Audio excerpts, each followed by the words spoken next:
मयारे उलूहियत क्या है, यानी खुदा होने का मयार क्या है। अल्लाह जल्ला वाला की उलूहियत का मयार क्या है। तो वो मैंने आपको बतलाया वाजिबुल वजूद होना। क्या बताया था?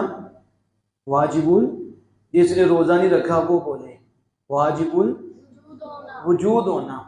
और दूसरा इबादत का हकदार होना। इबादत का, जिसमें ये दो शाने हों उसे अल्लाह कहते हैं। क्या कहते हैं? उसे खुदा कहते हैं। खुदा किसे कहते हैं? जो वाजिबुल वजूद और इबादत का हकदार हो, और इसे ही खुदा होने का मयार कहते हैं।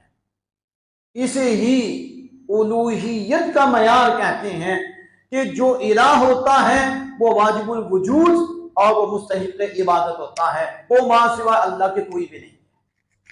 समझ आ रही है? अब फिर सुन लें कि इलाह होने का मयार वाजिबुल वजूद होना और मुस्तहिक़ इबादत होना। वाजिबुल वजूद का मफ़हूम पीछे मैंने आपको समझा दिया था, अल्लाह ही का वजूद ज़रूरी है, बाकी किसी का नहीं था, अल्लाह ने बना दिया। तो बाकी सबके वजूद मुमकिन, पहले नहीं थे, रब ने बनाए, और रब का वजूद हमेशा से है, हमेशा रहेगा, हमेशा से है।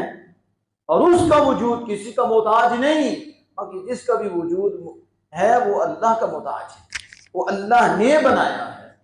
ये वाजिबुल वजूद होने का मतलब मुख्तसर जो मैंने आपके सामने रखा। और मुस्तहिक़ इबादत, इबादत का हक सिर्फ अल्लाह जल्ला वाला, जिसमें दो चीजें पाई जाएं, ये उसे क्या कहते हैं? इलाह। क्या कहते हैं? इलाह। उसे कहते हैं अल्लाह।